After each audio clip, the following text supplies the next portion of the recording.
warahmatullahi wabarakatuh. Selamat malam, berjumpa lagi dengan saya Nida Fauzia, mahasiswi bimbingan konseling kelas B1 Nonreg 2017, akan menyelenggarakan bimbingan klasikal dengan tema cara menghindari atau cara mengatasi diri dari perkembangan virus corona. Apa kabar semuanya? Senang sekali dapat bertemu dengan saya di kegiatan kali ini. Semoga kegiatan kita berjalan dengan lancar. Kita awali dengan ucapan Bismillahirrahmanirrahim bersama-sama. Ya, Bismillahirrahmanirrahim. Alhamdulillah, kegiatan kita hari ini sudah kita mulai. Mari kita menginjak ke tahap awal dari bimbingan klasikal kali ini, yaitu dengan mengabsen atau menanyakan siapa saja yang tidak hadir hari ini. Coba ada yang bisa menjawab siapa saja yang hari ini tidak hadir? Oh iya, terima kasih hadir semua. Nah, untuk itu izinkan saya untuk mengemukakan tema kita hari ini, yaitu tips-tips menghindari atau memanfaatkan waktu luang di masa libur hari ini, walaupun kita tetap melanjutkan kegiatan belajar mengajar di rumah. Nah, baiklah, sebelum kita melakukan menginjak ke materi, saya akan menerangkan beberapa aturan dalam kegiatan hari ini. Yang pertama, peserta dianjurkan untuk ikut serta aktif dalam kegiatan hari ini. Yang kedua, saya sebagai pemandu kegiatan bimbingan ini mengharapkan kegiatan ini berjalan dengan lancar. Nah, marilah kita beranjak ke kegiatan inti, yaitu tentang pemaparan apa saja tentang tips-tips yang harus kita lakukan dalam mengisi kekosongan serta menghindari virus-virus corona hari ini.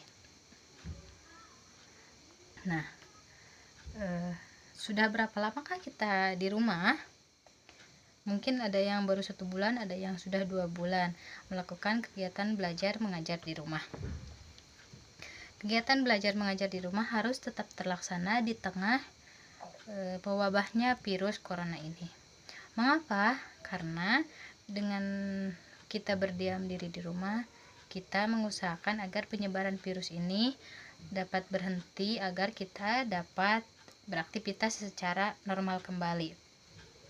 Nah, apa sih tips-tips yang kita bisa lakukan untuk menjaga diri dari stres, melindungi diri dari penyebaran virus, serta mengisi kekosongan waktu saat belajar dari rumah, bekerja dari rumah? Yang pertama, selalu gunakan masker ketika keluar dari rumah. Kenapa? Apakah masker sudah ampuh menangkal corona? Mungkin ada beberapa yang menyangkal, tapi beberapa peneliti bahwa virus corona ini ada yang menyebar lewat sentuhan, ada yang lewat udara, tapi itu beberapa asumsi di masyarakat. Nah, untuk menghindari itu diusahakan untuk memakai masker ketika keluar rumah. Yang kedua, senantiasa mengganti pakaian atau segera mencuci pakaian setelah bepergian dari luar rumah ataupun sudah berinteraksi dengan orang lain. Kenapa? Karena ada beberapa orang yang terjangkit virus corona ini biasanya sudah pergi dari kerumunan, walaupun itu tidak bersentuhan tangan, tapi biasanya ada di pakaiannya. Bahkan beberapa dokter yang bekerja di bidang menanggulangi ini ada yang terjangkit corona karena APD yang dipakai itu tidak memenuhi standar. Yang ketiga, selalu cuci tangan setelah bersentuhan dengan orang lain ataupun bersentuhan dengan orang lain atau berpergian dari luar rumah, karena kuman-kuman itu bisa menempel di pegangan pintu, pegangan toilet, atau tangga, pagar tangga, ataupun kita bersalaman dengan orang lain. Nah, biasanya ketika kita tidak mencuci tangan, virus-virus itu menyebar ke lewat misalnya dari mulut, dari hidung, ataupun juga dari mata. Maka dari itu dianjurkan untuk selalu mencuci tangan dengan air bersih, atau ketika kita sedang berada di keadaan mendesak, kita bisa pakai hand sanitizer yang kadar alkoholnya sudah ditentukan. Lalu yang keempat, kita harus memfilter info apa saja yang kita peroleh itu kira-kira infonya ini akurat atau tidak. Usahakan untuk mencari informasi dari sumber-sumber yang bisa terpercaya, karena kebanyakan ada info-info yang tidak dapat dipercaya yang dapat mengakibatkan kita stres atau kita cemas berlebihan karena info-info itu, padahal info-info itu tidak benar. Misalnya ada sekian di daerah kita ini yang positif, padahal kenyataannya tidak ada satu orang pun yang positif.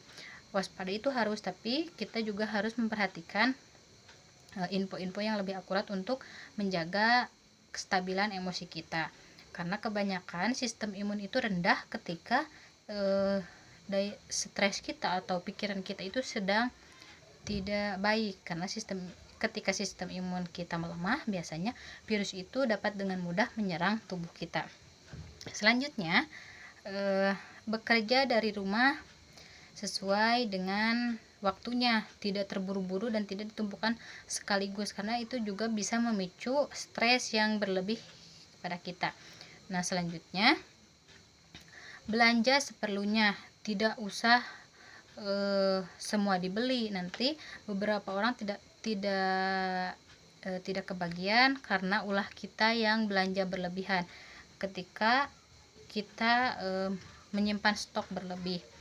Nah, selanjutnya, perbanyak waktu berkumpul dengan keluarga, karena biasanya beberapa orang terlalu banyak menghabiskan waktu di sekolah, di kantor, atau di luar rumah, dan hingga lupa bagaimana rasanya berkumpul bersama keluarga. Maka dari itu, gunakan waktumu sebaik mungkin untuk mengkomunikasikan antara suami istri, antara ibu dan anak, apa saja sih yang harus kita perbaiki dalam hubungan keluarga ini untuk menjadikannya kembali harmonis.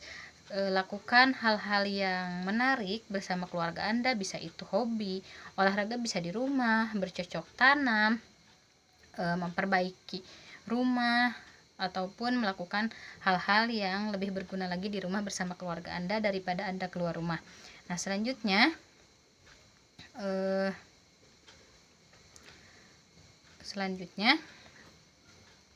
tetap jaga kesehatan di rumah, di sekolah, juga tetap mendekatkan diri kepada Tuhan, tetap berdoa kepada Tuhan agar keluarga Anda, diri Anda, dan semua orang di wilayah Anda tetap terlindungi dari penyebaran virus ini. Semoga semua tetap terlindungi dari virus ini, kita dapat beraktivitas seperti biasa lagi, dan kita tidak terjangkit virus tersebut. Sekian, mungkin ada pertanyaan dari adik-adik sekalian. Nah, mungkin tidak ada, mungkin kita tutup kegiatan ini dengan suatu kesimpulan, kita waspada itu harus, tetapi harus tetap tenang untuk menjaga imunitas kita agar kita dapat kembali bersua dengan saudara-saudara kita, teman-teman kerja kita, teman-teman sekolah kita dengan keadaan sehat kembali. Semoga semua tetap sehat. Terima kasih atas atensi kalian, atas kehadiran kalian serta perhatian kalian. Saya ucapkan terima kasih. Wallahul muwaffiq ila aqwamit thoriq. Assalamualaikum warahmatullahi wabarakatuh.